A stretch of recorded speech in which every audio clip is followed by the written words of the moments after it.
Well, hello to my Aquarius and Aquarius rising friends. Sondra For Your Chi. This is your February 2026 reading. Thanks for being here with me. Make sure you check out your 2026 predictions that I've done on Patreon. Tier 1 is what you want, or Tier 2 will get you the extended reading here, and also all of the 2026 predictions that I've done. Okay, so this month there's a lot of ups and a lot of downs in this 12 house spread. We're going to go through the first 6 here on YouTube. I'm also going to put my booking link for those of you that want to book a session. I do readings by phone, mostly. Or Zoom if you want to do that. Your first house, the first 72 hours or so of the month of February. You're making an agreement with someone. This could be even a contract that you're signing for some of you. Now, this could be job related. I'm going to get into that. I see major shifts coming with your job. The advice card, interestingly enough, is to take care of yourself. Relaxation, some time out, maybe a facial or a massage or something, a sea salt bath. And I have a feeling this has to do with the responsibilities that are coming up for you right around the corner. And so you have some time here to catch your breath, take a bit of a breather, a respite, before this new work cycle or whatever this is starts. Feels like work though. And you're like, well, a lot of things can feel like work, Sondra, especially having kids and raising them. Well, I'm 100% agreeing with that.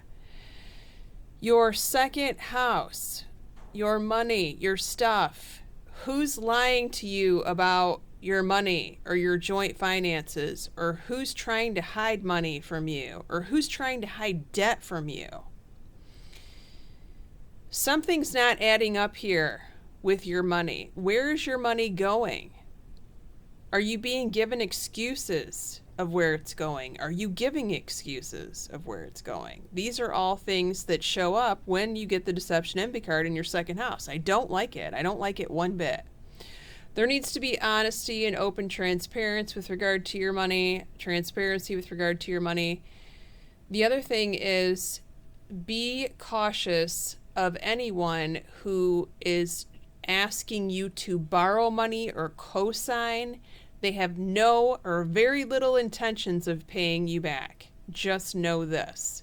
I'm not saying don't do it. I'm saying be aware and only do it if you can afford to lose whatever this is that you are loaning, letting someone borrow, or co-signing. Be prepared to pick up the slack if that's the case.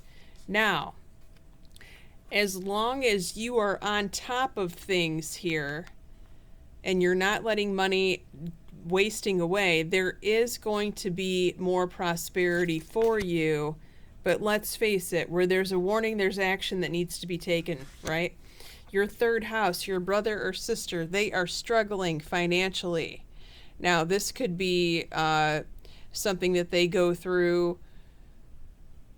Interestingly enough, I'm hearing religiously. I don't know why I'm hearing that word. That's an odd word when we're talking about this subject matter. Perhaps they are giving too much, though, of themselves monetarily, and they don't have enough for themselves. Now, this could also be that they experience some sort of unexpected expense, repair bill, something like this, that they weren't accounting or budgeting for.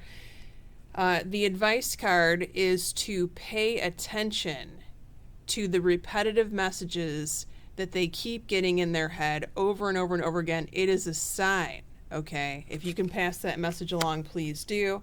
This could even be a sign that they need to get something repaired sooner rather than later, because some of these things, if you're not on top of it, the bigger repair bill that you get, and I'm giving you a great example of this, is do not let the brakes, and this is just one example, do not let the brakes on your car get so bad that you have a $1,200 brake job bill.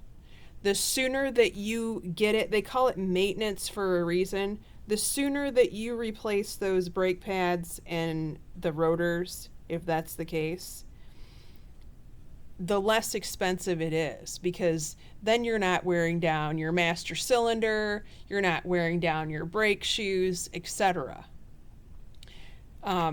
So that's the message there. Your fourth house, your house of home, where you currently live, prosperity begins. Okay, planting the seed for what you're gonna reap the harvest next of, but this is in your house of home. So this could be updating your home somehow that adds the value to it. I have a feeling that most of you already know what you have a plan of what you want to do here, as far as adding value to it, if that's what you've been considering. This could also be creating a home-based business, working from home, doing something from home that you can make money on.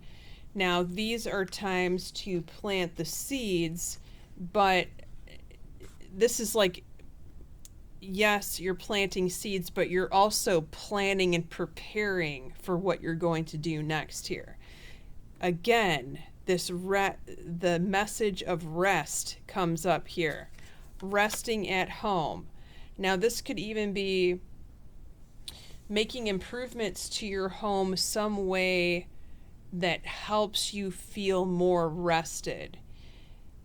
And, that could be like clutter clearing, that could be feng shuiing, that could be making yourself a sacred space for some meditation or something, and therefore the ideas for reaping more abundance come to you that wouldn't ordinarily come to you had you not taken those steps of cleaning clutter, which actually helps brain fog for many people. Because they don't have all these things to think about when the room is cluttered. And an Aquarius has an overactive mind anyway, right? So you want to reduce those times of feeling like you're overwhelmed. Your fifth house, your social circle, social life, fun friends, dating for those of you who are single Aquarians. And last but not least, a younger child can show up in the fifth house if you have more than one child. Well, this is great news. The 10 of Cups. Now, some of you may be having relationships, boyfriend and girlfriend, that are taking it to the next level. Not all of you, though. This could also indicate that you have a younger child who is purchasing a house or some other sort of real estate transaction, or moving in with their partner, putting roots down. This could also mean that you have a friend who is experiencing this right now. Their heart is healing from whatever crap has happened to them in the past. They have put all of that behind them now, and they are moving on, and congratulations to them for that. Now, you also may be hearing through the grapevine or from your friend directly that they are engaged. So look out for that. Your sixth house. This is where I see a potential problem here, and probably some change now that I'm looking ahead at your cards of what would show up in the extended reading. Your house of work and health says choose very wisely. Your workplace, choose very wisely who you're hanging out with at work, choose very wisely your words that come out of your mouth at work, because there could be some shit that's rolling down the hill as a result of this. You want to make sure that you are squeaky clean here. At work, around work. This also rules health, don't forget. So this is about health decisions. One is a good decision, the rest not so much. You may need your medications reconciled. You may need to ask for a second opinion if something's not working, or you're getting bad side effects from something. You may need to go see another doctor to get different or better advice. Especially with this time to move on card. Okay, this card always means watch the decisions that you make, because you could make a wrong move here and it generally screws stuff up. Well, you don't want to screw stuff up at work, but you really don't want to screw stuff up with your health because then you can't work.